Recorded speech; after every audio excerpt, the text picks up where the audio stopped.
Hello, my name is Merlin Thompson, and welcome to Fundamental Piano Technique, a video series I've put together to explore the most basic motions and movements involved in piano tone production.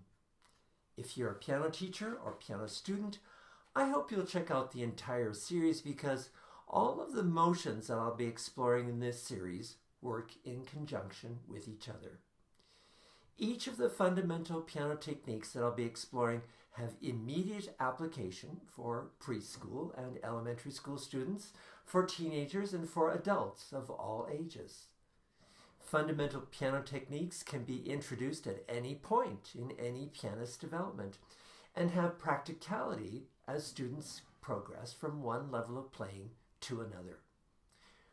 Whether you teach beginner students or advanced level students, whether you've just begun your own piano journey or are an experienced pianist, I hope you'll find it useful to explore these ideas because my goal is to examine piano technique as something we may already know about because of how we use our fingers, hands, arms, and body in ordinary everyday life. And I'll emphasize that piano technique isn't an end in itself. Rather, it's a very important and relevant tool in tone production, making music, and expressing ourselves as musicians. To get things underway, I'll start with what I call grabbing fingers. It's simple, right? All day long we use our fingertips, or to be more precise, our finger pads, to take hold of objects, to grip, to touch. We might pinch, we might stroke, we might tap, press, or flick. All of these motions are variations of grabbing fingers. And if I take this grabbing fingers motion to the piano, here's what I get when I play, let's say, London Bridge.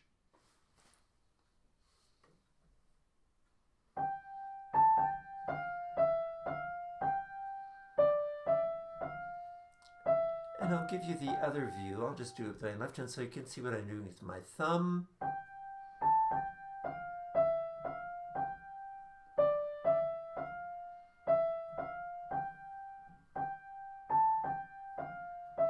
And if we take it to a more advanced piece like Mozart's Rondo alla Turca,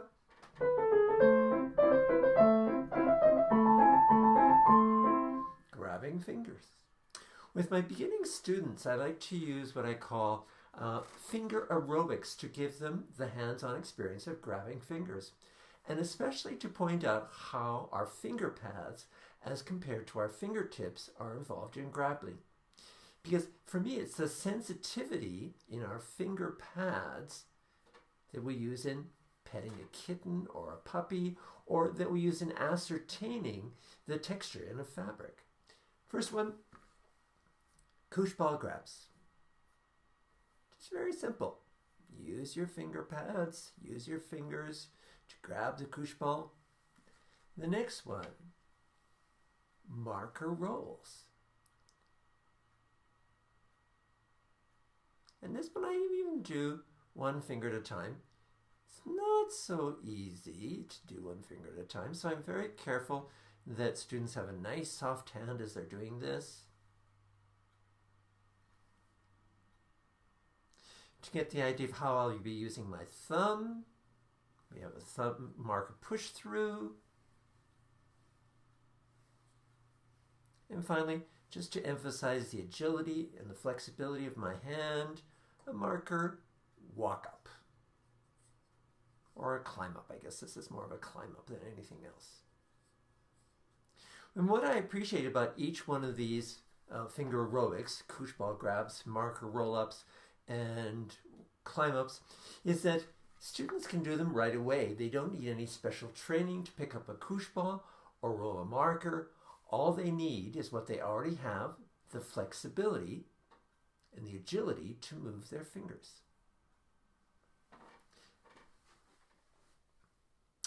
At the piano, I like to start with grabbing just a single note, using the second or third finger to get things going, They're my most dependable fingers, and I move on to the other fingers as appropriate.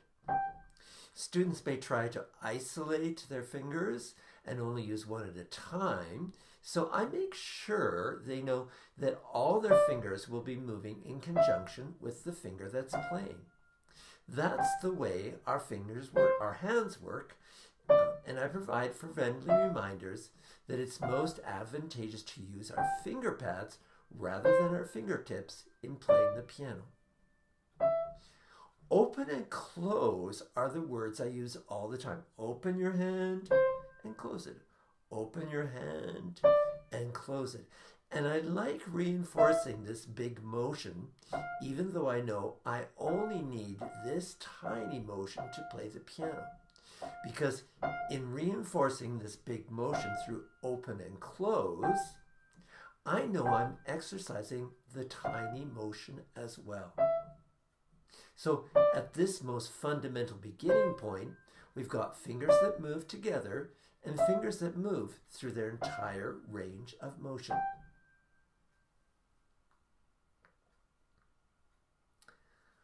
I prefer to start with detached tone production, for example, with a piece from the Suzuki repertoire, Twinkle Variation A, Peanut Butter Sandwich. So we might do something like open your hand, close, open your hand, close, open your hand and close again.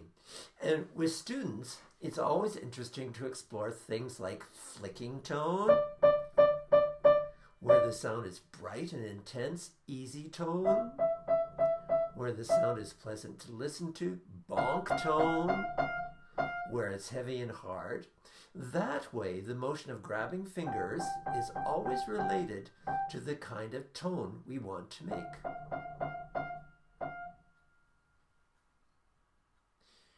When students have sufficient amount of comfort and consistency with detached tone, it's time for legato playing. A piece like London Bridge works well. All we do is grab fingers and move one to the next.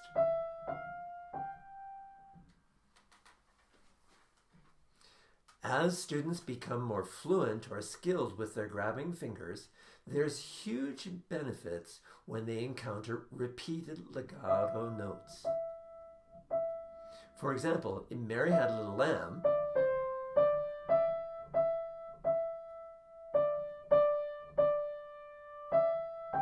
you can see that playing legato with the fingertips, grabbing the keys, makes a lot of sense.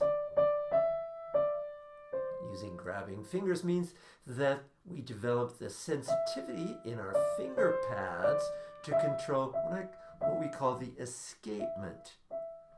In each key, that very small distance between releasing the sound and re-engaging the sound. I find it's important to balance the finesse of this limited motion with the larger hand motion of open and close my hand, and reminders that it's okay for fingers to move with each other rather than isolating fingers one from another. Another benefit of grabbing fingers comes when students encounter solid chords. Typically, I introduce with just two fingers at a time. And here you can see I got my thumb grabbing, the key next door even, third finger's grabbing, thumb and 5 I'll do next, and I'll use 3 and 5 before I play the entire chord with grabbing fingers. A great example of how I would apply this in a piece is Happy Farmer, which uses both detached and sustained chords in the right hand. Detached chords, detached chords, detached chords. Here we have detached and sustained, and detached and detached. Each one an example of grabbing fingers. One last application of grabbing fingers comes when students encounter solid octaves. For example, in Mozart's Rondo alla Turca.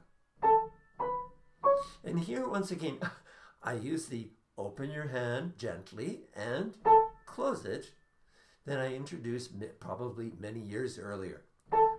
So open, close, open, close. My goal is to help students avoid locking their hand open and proceeding from one to the next. So take your time, open and close your hand each time. What's interesting for me is that I always seem to be revisiting the idea of grabbing fingers all throughout students' musical development. It's not just something I introduce at the beginning and never mention again. I use grabbing fingers everywhere. For example, the staccato passages in Nikata's Dance of the Aborigines.